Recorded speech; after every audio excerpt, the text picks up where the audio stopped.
This is the Awful Announcing Podcast. Here's your host, Brandon Contes.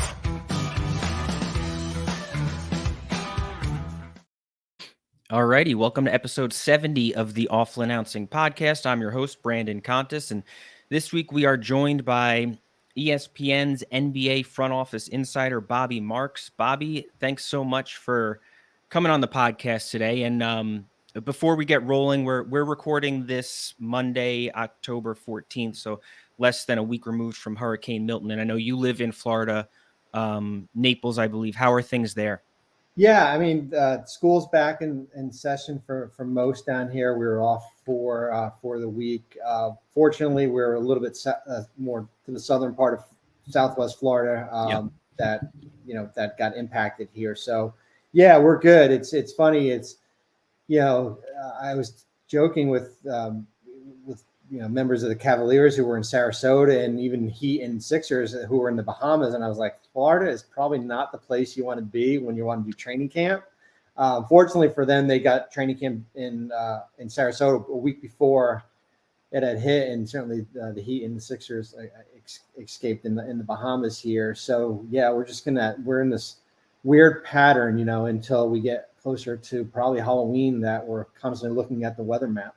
Yeah, right. And just almost bracing for what could potentially happen and now what has happened. Well, glad to hear that it wasn't too bad for you. And obviously best of luck to the rest of the state as they look to recover. We'll, I guess, awkwardly transition to the NBA where, well, let's put it this way. As we look at some of the big roster changes from the offseason, the most notable change might be at ESPN with Adrian Wojnarowski walking away from the news industry. What was your initial reaction when you found out that that Woj was leaving ESPN?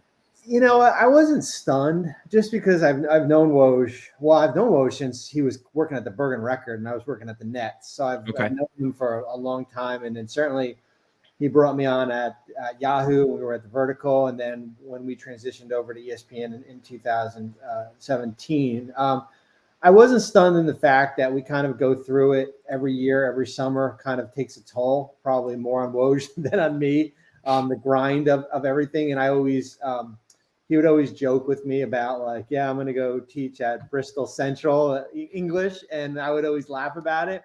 And then certainly this year, I thought maybe took a little bit more of its toll. But so I wasn't surprised in that fact. I was certainly surprised when I saw that that he actually went through with it, I would say, and decided to retire. And I know, if there's somebody who loves the school more than Woj, I don't know who is out there, especially St. Bonaventure and their men's basketball team. And I remember we were the week of trade deadline week in Bristol.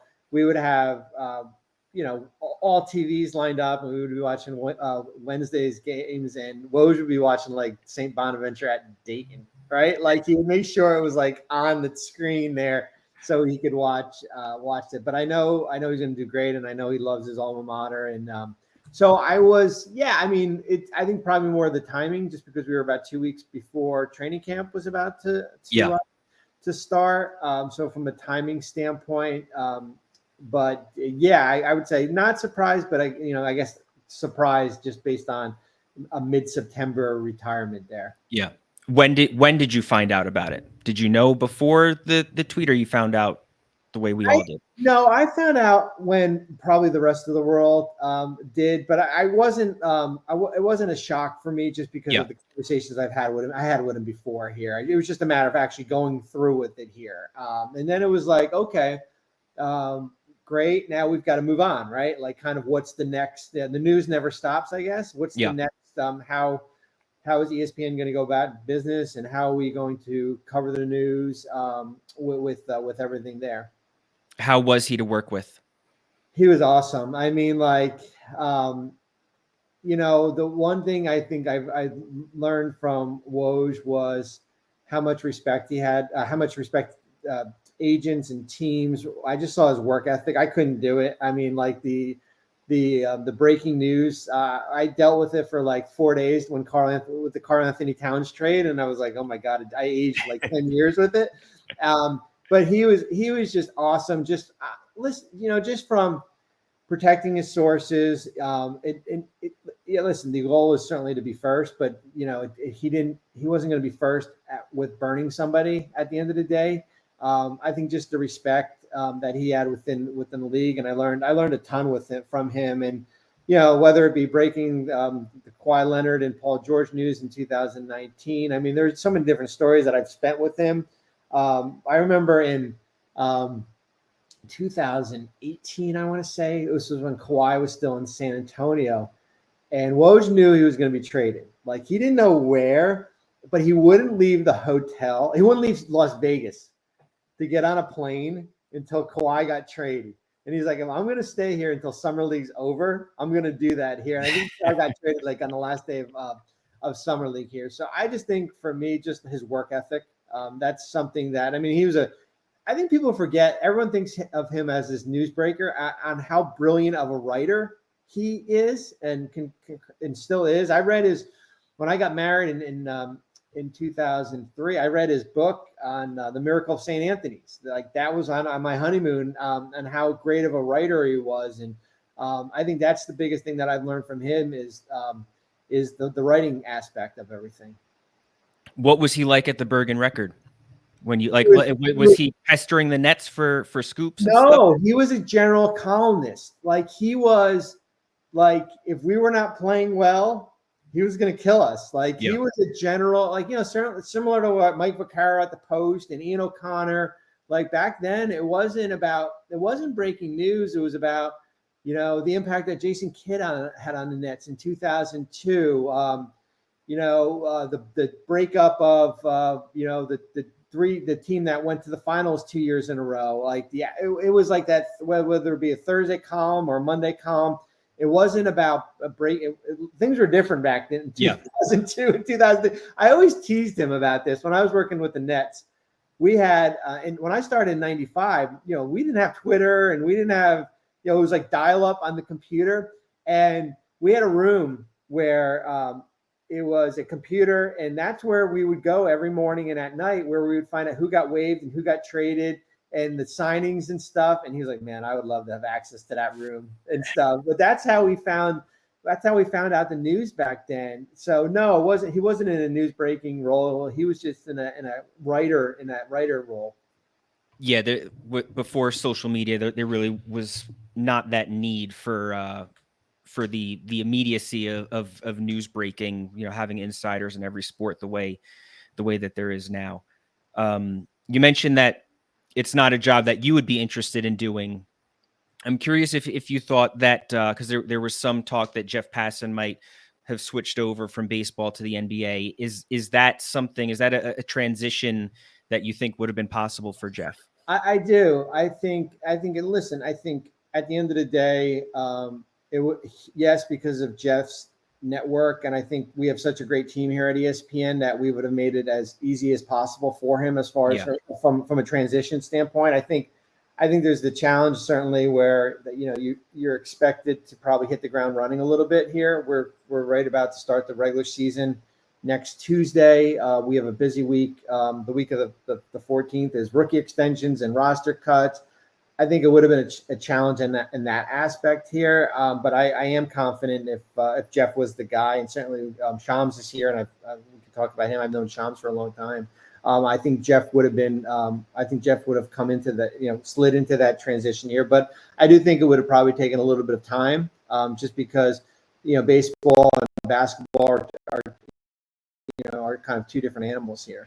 Yeah, and I'm curious, like, is that something where Woj would have almost been like, oh, like, this is, Jeff is replacing me, so kind of introducing him to teams and agents and just saying, like, now, go, he's your person to go to at ESPN. And is that something that teams and agents then would have just listened to him and jumped right into doing that?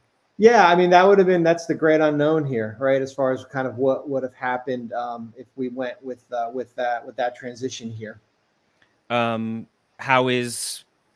do you feel about Shams now being at ESPN? Yeah, so it's funny. My introduction to the media world was in 2015 2015 when I had met Woj on the concourse of Vegas, and he said, "Well, I'm starting this group at Yahoo called The Vertical, and we want you to come be part of it, working in a front office perspective here. And we've got this, like, I don't even know, maybe he was 21 at the time, this young 21-year-old named Charania in Chicago." And I was like, "Who the heck is this guy?" I always see him at like real GM like stuff. And he's like, "No, he's really good. He's like this up and coming like newsbreaker, and he's got his in with a lot of good people and stuff." So I've known Shams for since then. I worked with him for 3 years. I think he's really, really good at what he does. He's got a great group of network of whether it be agents or teams.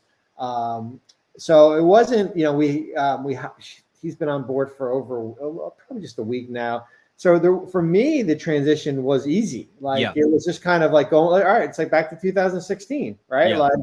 And I always say, like, we did a conference call with all our writers, and I was asked a question, and I said, "Listen, my job at the end of the day is to be kind of the screenwriter here. My job is to make everyone's job easier, where I'm providing you as much information and for you to go out and find that information, whether it be roster or whether extension." So the transition for the two of us, for me and him, it's been easy. It's an easy transition for me just because I've worked with him before. Right. How long was it when you left the Nets before you started working with Woj? So when I left the net, when they told me not to come back, when my contract wasn't renewed and I had an option left, I had a year left with them, I really just kind of took a month off. And I give Woj was my big break and everything, but I always kind of go back and give credit to Mark Stein, because Mark was at the ESPN back then, and he got me my first in as far as doing TV. And I had never in just dealing with Mark, but I had never dealt with him. But I just kept on calling people, and I said, "Listen, I'm getting paid for a year. I'm getting bored." I was a month in. The draft was coming around, free agency, and Mark kind of got me in as far as doing some TV work. But it was really like just going on social media and breaking down how trades happen. That's kind of my foray into the media world as far as how things kind of started with me. And then as I said, I saw Woj on the concourse in Vegas. He's like, "I really like what you're doing, and I think you'd be really good with our group, and you give us a front office perspective." And it's like, "But you got to write." I'm like, "What? 140 characters? No, like that doesn't work anymore." And he's like, "No, you actually have to write like 2,000 word articles and stuff." And I was like, "Oh my God, I got to figure that part out." And I had never done that before. Fortunately for me, I got 2 freelance articles with Hoops Hype, working with them before I actually started with The Vertical at Yahoo. And my first article was how Golden State can sign Kevin Durant. This was a year before they actually went out and signed him. Yeah. And that was my first foray. And fortunately for me, my wife's a school teacher, and she kind of started the paragraph and showed me how to write it in the middle and the conclusion. I always have nightmares when I have an assignment due, just because of like, I'm not Zach Lowe, or I'm not Brian Windhorst, or Ramona Shelbourne, or Woj, or Tim Bontemps. I didn't go to school to study, journalism and everything like that. So, but yeah, that was kind of my, certainly Mark got me a big break, and then certainly Woj hired me at Yahoo, got me my first, break into the media world.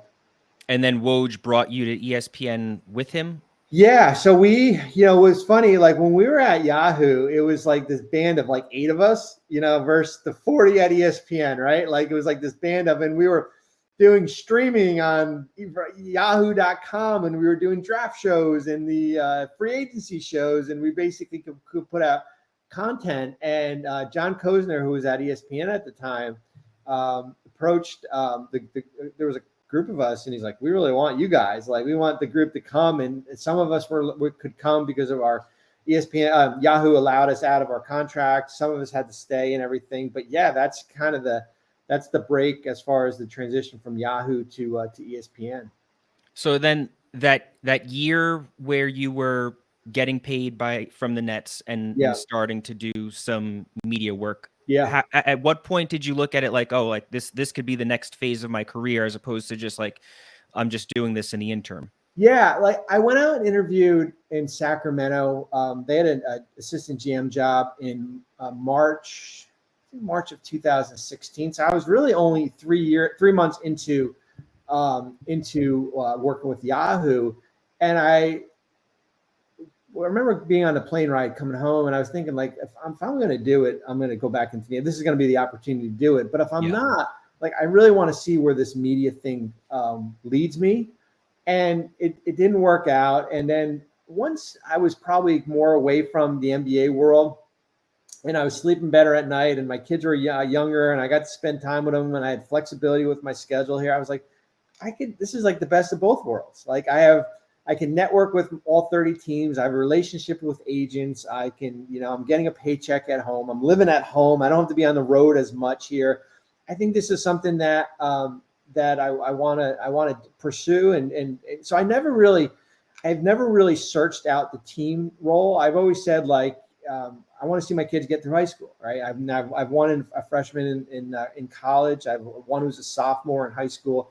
And maybe 3 years from now, we'll see where things go. But a team was teasing me after the Towns trade, and they were like, "You're like the GM of the people, right? Like, you're like, you don't work for a team, you work for ESPN, but you're providing information that we use, the people use, and it's not, it's not the GM of the Timberwolves or the GM of the Knicks that's providing the information there."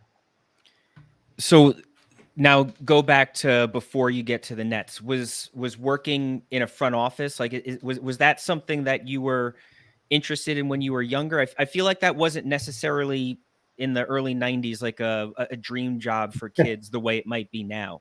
No, I just needed to graduate. That's what I needed. I went to Marist College, and I played college football there.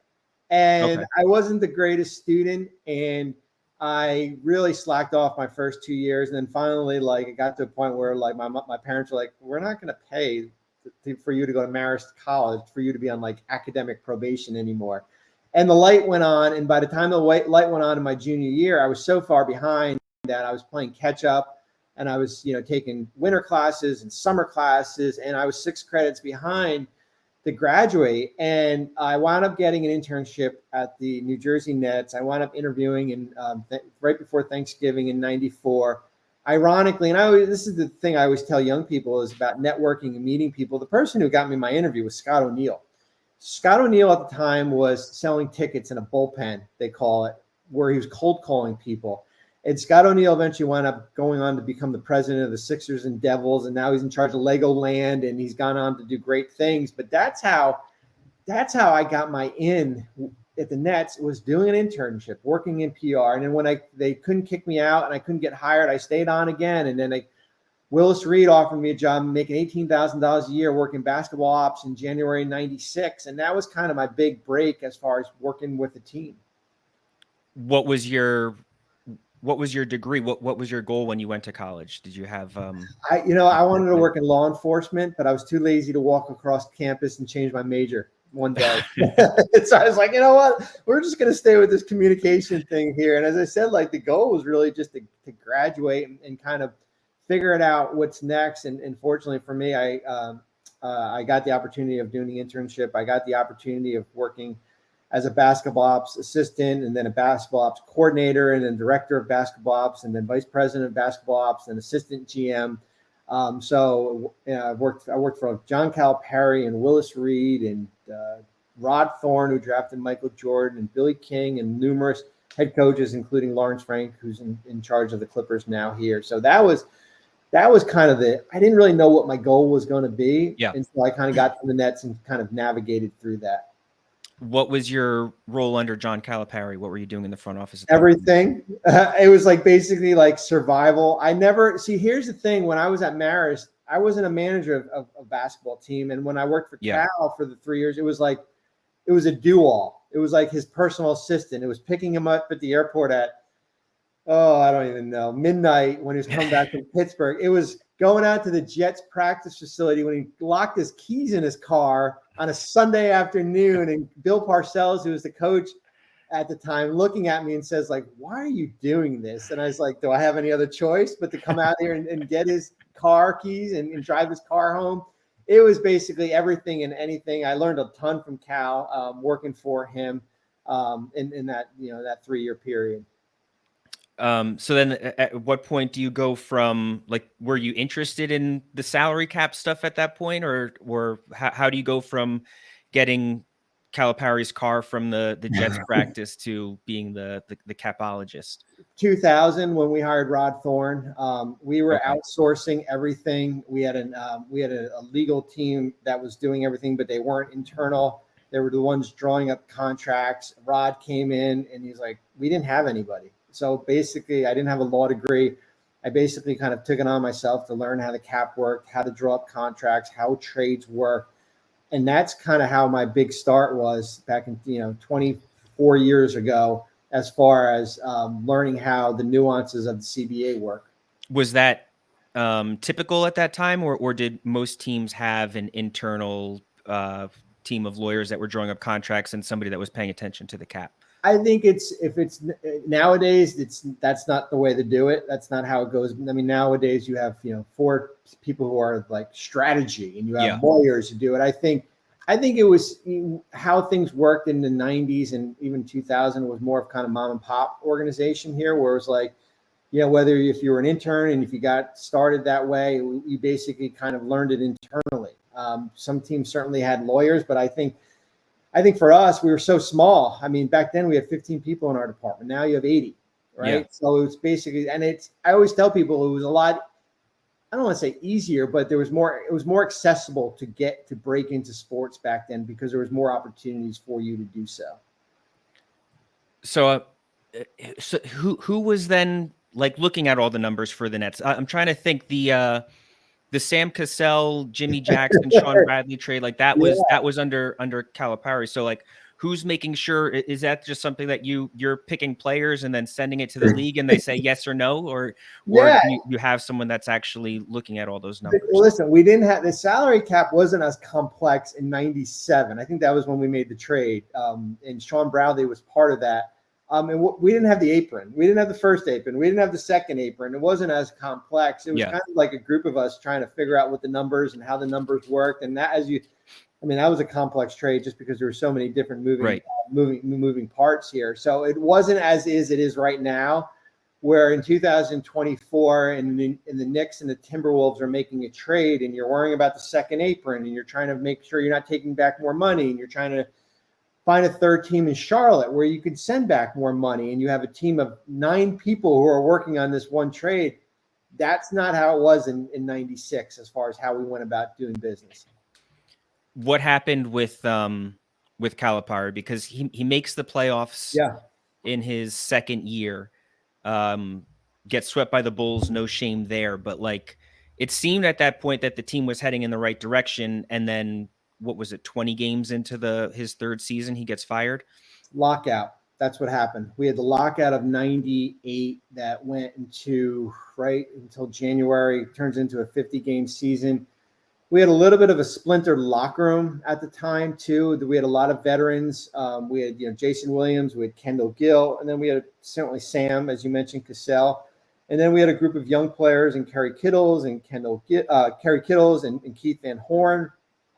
And as you said, we lose to Chicago. We have the lockout. We come back in January. Sam gets hurt, sprains his ankle. We get off to a 3-17 start. We trade for Stephon Marbury, and then Calipari gets fired in Miami. The funny story with that is that we go to Toronto, and Tony Robbins, the motivational speaker, speaking to our team. Like, he had been hired to come and do it.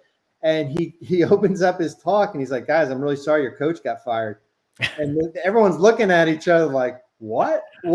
Like, nobody knew, because back in 99, nobody was Twitter wasn't around. Right. News like that. That's how our players found out, is by Tony Robbins breaking the news to them. That's wild.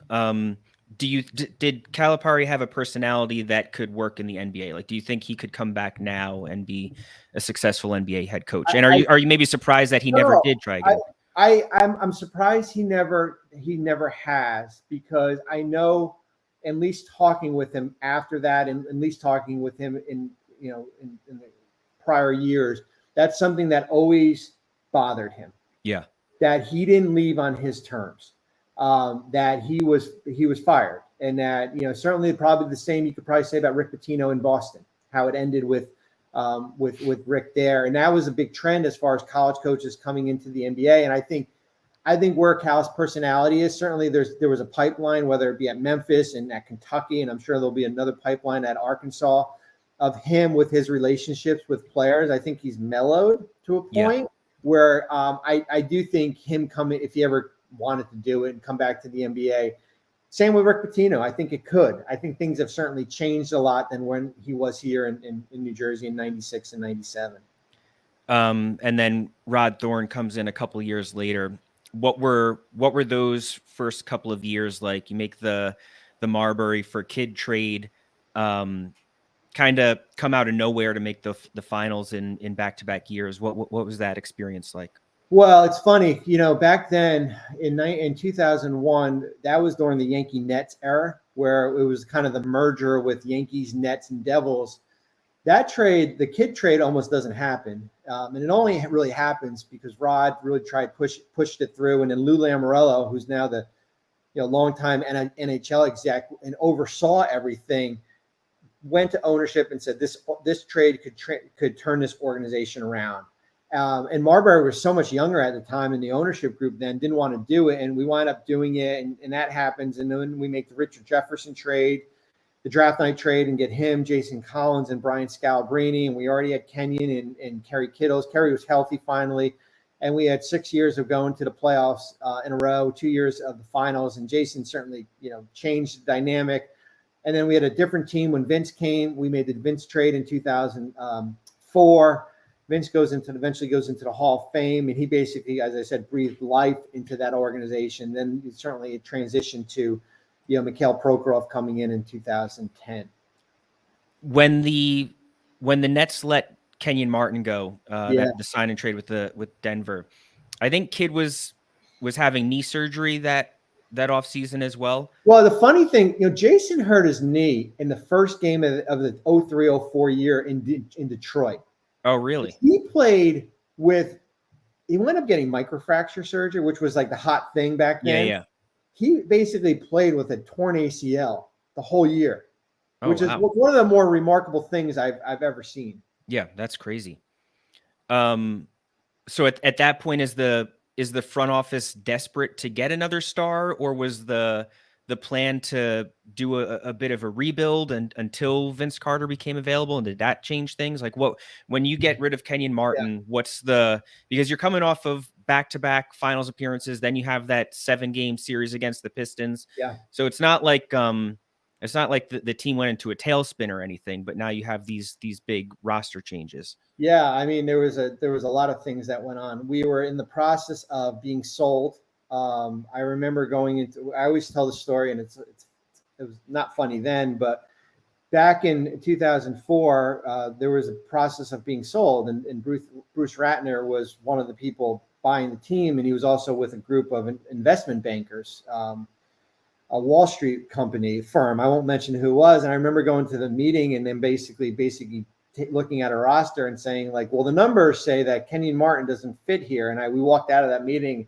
and I looked at Rod and Lawrence Frank and Ed Stefanski, and I was like, we're screwed. Like, we're in trouble here. Like, I knew this is kind of where it was going. And, certainly you did the sign and trade, and then you traded Kerry to the Clips, I think, for a future second. And Jason was hurt, and Richard was nicked up, and we didn't know where this roster was going here. So I think it was more about survival. And fortunately, Vince had asked out in Toronto, and we were able to get something done. And, he kind of, as I said, breathed life into the organization for the 3 or 4 years that he was with us. Were the Nets ever in with on Shaq at all that year in 2004? Because you had Kenyon Martin in the sign and trade, and then Shaq looking to leave the Lakers. Shaq being from Newark, was that something that was ever discussed? No, never discussed as far as trying to get Shaq in a New Jersey Nets uniform. Is there a star player or a trade that was ever discussed with the Nets that never really made it to the news? Like, was Jason Kidd ever in trade talks for Allen Iverson or something crazy? Tony Parker. Tony Parker was probably the closest, and this was 2000s. I remember getting Devin. We had traded Devin Harris. We got Devin Harris in the trade when Kidd went to Dallas, and we had gotten Devin Harris. And I remember San Antonio at the time expressing some interest in Devin just because he was a younger player in that. So I think that was probably the name. And if there was a named player, that would probably be the biggest name there. Did signing LeBron in 2010, did that seem realistic? It was interesting, I would say. We had new ownership. We had a Russian group. We had Jay-Z, Mikhail Prokhorov. I think there was interest with LeBron because of the unknown. As far as who he was, the unknown of Mikhail Prokhorov in this group. We had $45 million in cap space, which was a lot in 2010. The ability to sign LeBron, Bosh, and Wade outright and not have to do a roster move here. I think when you look back on it, I think it was probably far-fetched. I think listen, we were playing in Newark, New Jersey for 2 years before we were going to Brooklyn. Yeah. I think if it was 2012 and it was Brooklyn, I think then maybe it was more realistic here. But I think the meeting was more of just the unknown as far as who this mystery billionaire is and stuff like that. And so I think certainly when you have Jay-Z aboard, I think that certainly helps also. Yeah. How was working for Mikhail Prokhorov, especially because I feel like when he bought the Nets, it was similar to the way with Steve Cohen buying the Mets, in that there was this thought that his money could just instantly turn the franchise around.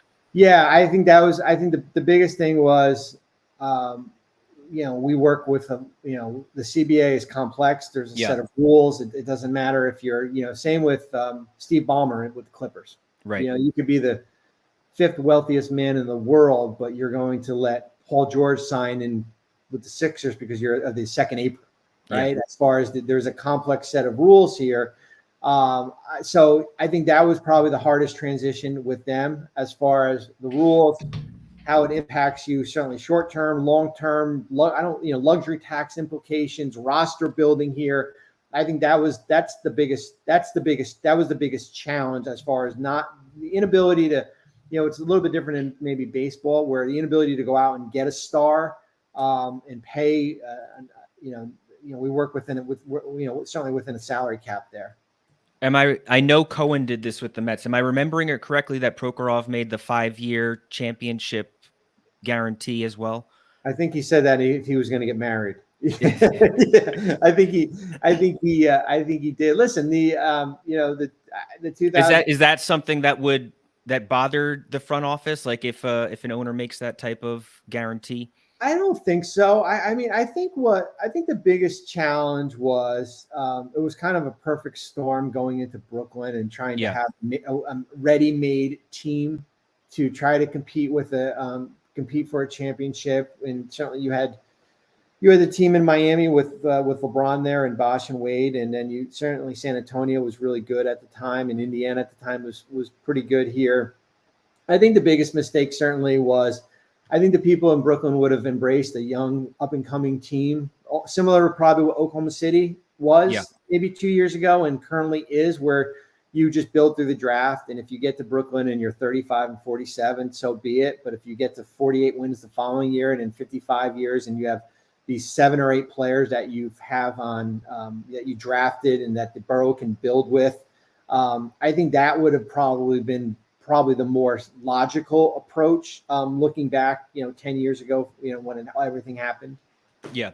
Well, how much did Prokhorov help to push the move to Brooklyn through?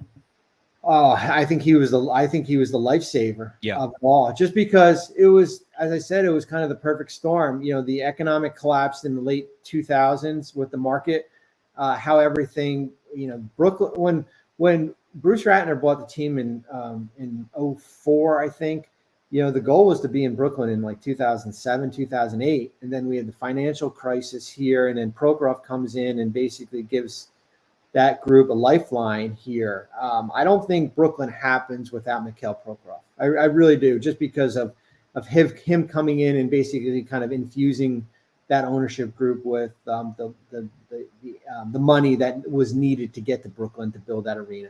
Yeah, so he didn't get the championship, but in that sense, I would deem his ownership tenure a success. Then, if he was that instrumental in getting the team to Brooklyn. Yeah, I agree. So you mentioned that maybe going to Brooklyn with a younger, exciting team would have been the route to go. The Pierce Garnett trade at the time, I mean, in retrospect, it's a swing and the miss for the Nets. But at the time, what was your opinion of that move? I thought, looking at the time, I thought we had doing the deal. We had a 3-year championship window with Pierce, Garnett, Lopez, Joe Johnson, that group there. That if we could have a championship level team and then get to 2016 when the cap spike was going to come in, then we basically could reload the roster right away. Basically kind of turn over the roster because all those guys were going to be on expiring contracts and we would have been sitting on, I don't know, $100 million in cap space to basically go do it again. I think a lot of things happened in that. Certainly when Jason Kidd was hired, he was hired before that trade happened. So basically Jason interviewed for a different roster than basically inherited. I think Brooke getting hurt, breaking his foot in Philadelphia in December, certainly set this team back a little bit. Running into LeBron in the second round of the playoffs certainly didn't help, even though we had beaten them 4 times during the regular season, but then wind up losing to them in 5 years.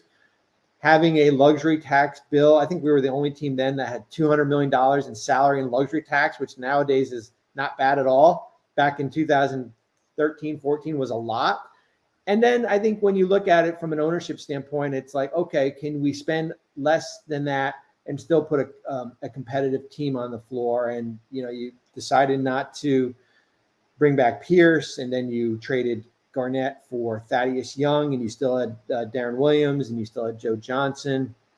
And then you lose to Atlanta in the first round the following year. We were the 8th seed here with that. And I think looking back on it, I think if you're going to do something like that, then you got to be all in, right? Yep. And I know it's kind of like similar, kind of like what the Clips had been in when they went out and traded for Paul George and signed Kawhi Leonard. Everyone's like, why don't they break that team up, right? They're never healthy here. And I'm saying, well, they just traded like 7 first-round picks, right? Like you kind of have to see it through, and then eventually, like you have to cut you cut ties. And I always say, like, and people always joke because eventually those picks, we know, turns into Tatum and Jaylen Brown, right? And I said, like, they probably don't turn into them because, like, if we were still there, we were probably still chasing that trade, and we were probably hoping to be a 500 team. And when Sean Marks gets to Brooklyn in 2016, like, he had no ties to the Boston trade. Like, he could basically just basically gut it from the beginning into the studs and then build it up from there. And that's a big reason why those turn into the 3rd pick in both those drafts here, because Sean, rightfully so, had no relations to that trade, and he can build it with the young core that he wanted to go about doing and build it through draft picks and everything. Yeah. Where are NBA contracts right now in relation to NBA revenue? Like, are contracts growing faster or at the same rate as league revenue? So they're growing. I mean, we're going to see, Jason Tatum signed for 5 years, $315. Yeah. That's a monster. We're going to see Luka probably sign next year for 5 for $345. They are monster contracts. But at the end of the day, contracts are tied in with the cap, right? Well, as basketball related income, BRI grows and it increases the cap, so do contracts here. The good thing, I think, from a league standpoint, is that things are capped at 10%. As far as we're not going to get another big cap spike, even with the infusion of TV money here. But yeah, the contracts are going to be. I mean, we might get our first $500 million contract, 6 or 7 years from now, and everything like that. And I think 90% of contracts are guaranteed, right? It's not like the NFL. Like, there's good money there. for. So yeah, as the revenue grows, so are the contracts going to grow. So when you see all these monster contracts as they get announced, are you like, yeah, that tracks, the league is healthy, or are you like, teams might be spending too much on individual players and it could be a problem?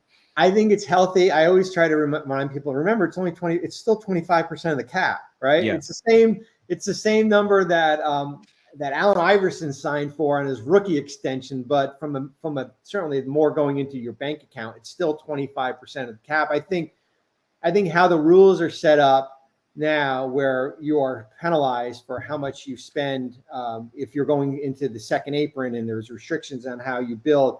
I think it makes teams prioritize players on their roster more, where the days of giving out max contracts and you had 3 players on your roster, and I think you see it in Denver, right? I think if Denver had a do-over with Michael Porter Jr., for example, like he's the third max on that, and the inability to keep Kentavious Cole-Pope and that roster together, or maybe Aaron Gordon here, I think that's where it makes teams more cautious as far as the ability to keep 3 max players. And now if you can't, then that basically kind of spreads the wealth out to some teams that wouldn't be able to go out and get Donovan Mitchell in Cleveland, for example, and then retain him. Yeah. The Mikal Bridges trade, I think that was the first Knicks-Nets trade since 1983. Were the Nets willing to make a trade with the Knicks when you were in the front office? Never. Like, Never. Was it prohibited? It wasn't prohibited to talk to them. Now, Okay. So I think the only time I had conversations with the Knicks, and Jamie Matthews, who's still there and is a friend of mine, is when we were doing preseason scheduling, when we would schedule games to play each other. I don't remember ever calling the Knicks and be like, hey, you have any interest in Charles Oakley? Would you ever want to do anything with Anthony Mason? Right?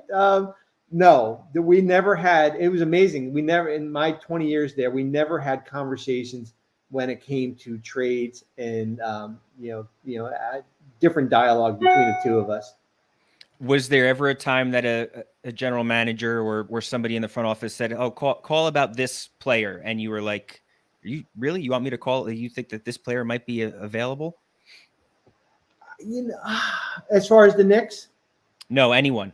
Was there a name that came across the board and you were like, you want me to actually call this team? Well, I mean, it's funny when the news broke with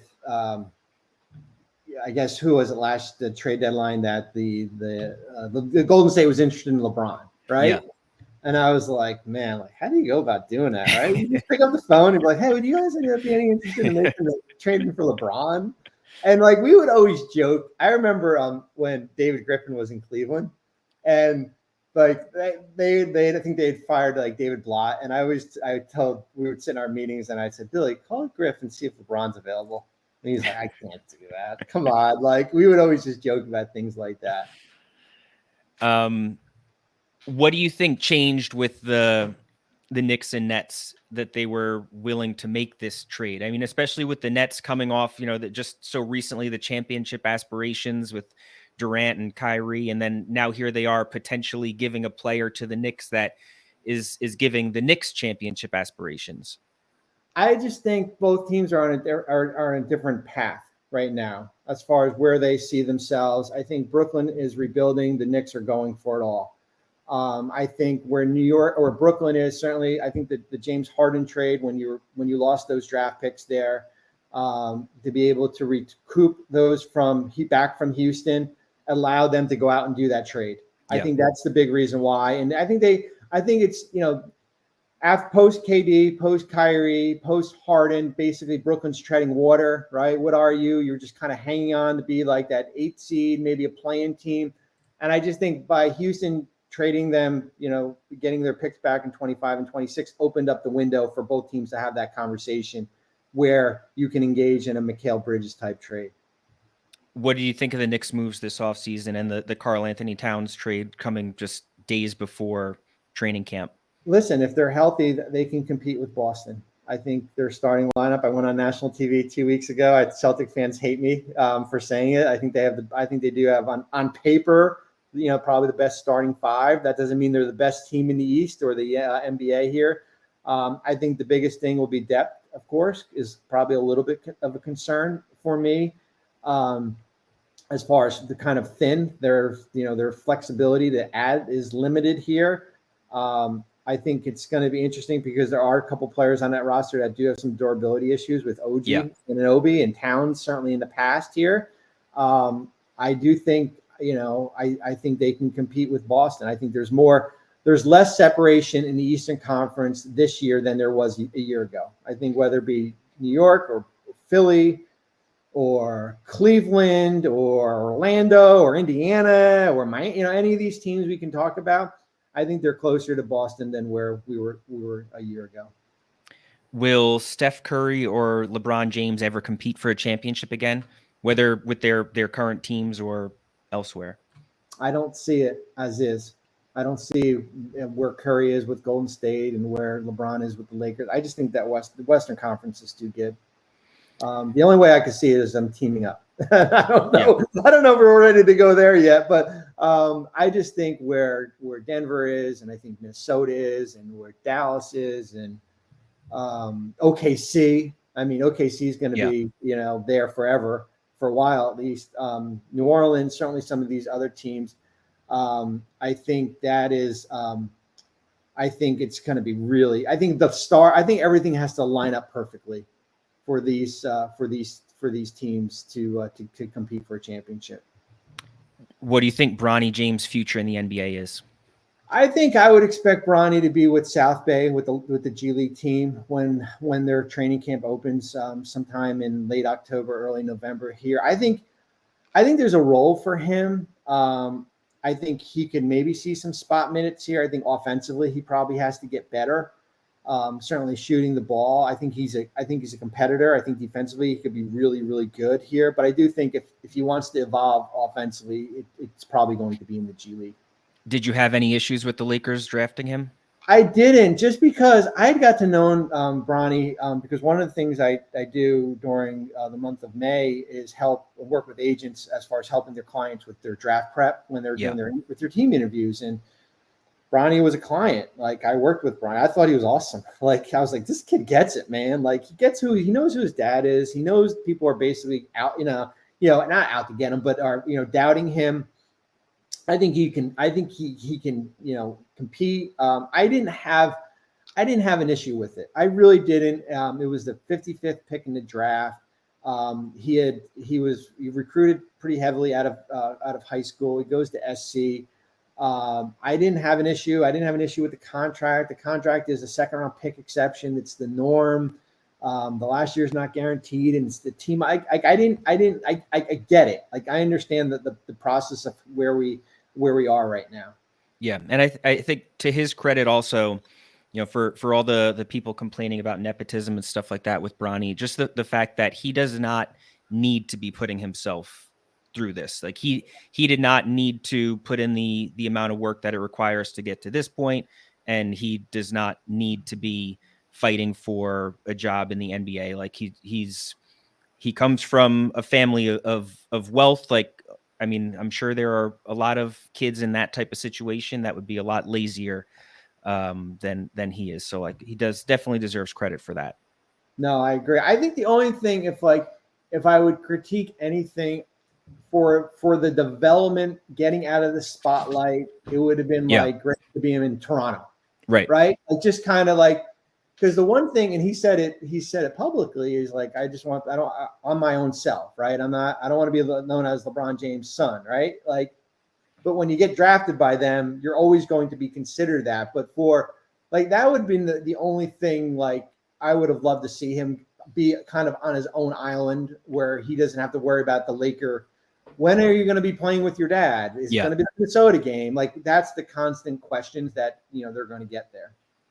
Did you get to know JJ Redick at all when he was at ESPN? I did. Yeah, we did the draft together. I thought JJ was really good. I mean, listen, he could have been doing this for a long time. The world and the media, and he had started to build up a little bit of a mini empire there. But I thought JJ was really good. He's well prepared.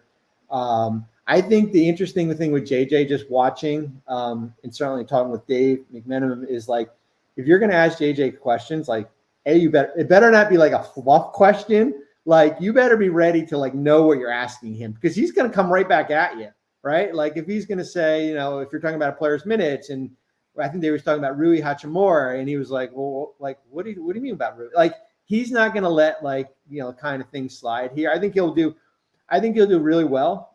I think he's creative. I think it's certainly an adjustment, not coaching before. I've seen that happen before. Yeah. But I do like JJ a lot. I think the fact though that he's already like challenging the media in his first season and it's preseason, is he going to get sick of the media? That's going to be. I always say that the off season is the honeymoon period, right? Like, we live in this world of like, everyone's roster looks great, and we go through this, and there's rarely ever injuries, and then, all right, what happens? You get up, you're 1-5 to start, and you're on a road trip, and you're on a second night of a back-to-back, and somebody asks you the wrong question. That's kind of where you kind of get. That's where the challenge comes in. You mentioned earlier how you're kind of the general manager for the people, and how fans like to consume this information and insight, which they absolutely do. Does that almost kind of prove that like the fan interest in your content prove that fans can handle more information than maybe sports media usually gives them credit for sometimes? Not everything has to be hot takes and about the Lakers to be consumed. Like, here you are putting out the off-season guides and cap breakdowns and letting people in on what it's like to be a GM, and fans like it. Yeah, I think there's a niche for. I mean, listen, at the end of the day, the product on the court sells. We had a meeting a month ago with our group, and I was saying, like, listen, I think the theme this year is going to be like less drama, more basketball. And they're like, really? I'm like, yeah, I think and then the Towns trade happened, and it like kind of blew up my theory with everything. But I do think there's such an appetite where it's not about like putting out rumors or sourcing that teams could be interested in a certain player. But I do think there's an appetite as far as explain. I love when we have a new collective bargaining agreement, because it gives me I can explain the apron and how it works, and people are like, oh, these new rules stink, right? And I'm like, no, they're kind of interesting, and here's why I'm going to explain it. Here's on TV for 45 seconds where I can show you how things work and why transactions work and stuff like that. So I do think the goal for me is as I said, to educate everyone on how to different rules. And I always remember going back to this tip Nicole Briscoe told me when I was doing SportsCenter with her, and I was talking about like the bird exception, right? And like, we got off air, and she's like, nobody knows what the bird is. Like, you have to explain it, right? Like, explain what this rule is. And so whenever I see her, she always says, are we going to talk about the bird exception? And I'm like, no, we're not going to talk about the bird exception. But I do think there is an appetite here. Listen, I work with Sports Business Classroom, and we had 138 kids who signed up this summer to take a 7-day class on the salary cap in the front office, and how I can teach about the apron, and I give free webinars and all these things. And we have, it's packed and everything here, because I do think people want to know how trades work and how their teams can get better, and how players can get signed. Yeah. What was or what is your relationship with Zach Lowe? I love him. I mean, I still talk to him. Listen, I was surprised, just like everyone else, when that happened, and I talked to him right after that, and I talked to him last week, and I talked to him because we're Mets fans. We talked after the NL. We didn't talk after game one of the 9-0 game, where we talked right after the Phillies series. He's one of my favorites. I always teased him, I'm like, when I'm coming on your podcast, like, I know I need to carve out like an hour and a half of my time, and I got to be like prepared with notes, because it's like, but I think he's awesome. I really do. He'll be fine. Listen, at the end of the day, I think he'll wind up on his because he's terrific. He's a great writer. He's a great podcaster. I think he's great. I miss him dearly. I will say that. I think, but I think he'll whatever the next move for him is. I think he's going to be. It'll be great for him. What makes him so great? What's his best? His writing. Yeah, I think his writing, and like similar to like with me when I'm talking about salary cap, the ability to kind of translate X's and O's and put it in writing. I mean, his weekly Friday column was a must read, right? Like just like his top 10 things and how he was able to, how he basically was able to break things down, certainly from an on the court perspective. How do you like doing NBA Today and working with those personalities there, Malika Andrews, Kendrick Perkins? When I first came to ESPN, I remember, I don't know who said it to me, and they're like, oh, one of the jobs we want you to do is watch these shows, and if there's something off, and if Stephen A says something wrong, we want you to like tell them. And I was like, what? You like we're in the entertainment business, right? I think Perk is great, right? Like sometimes I got to reel him in, right? Like as far as what we're talking about. I think Malika is terrific. I think Charania is awesome.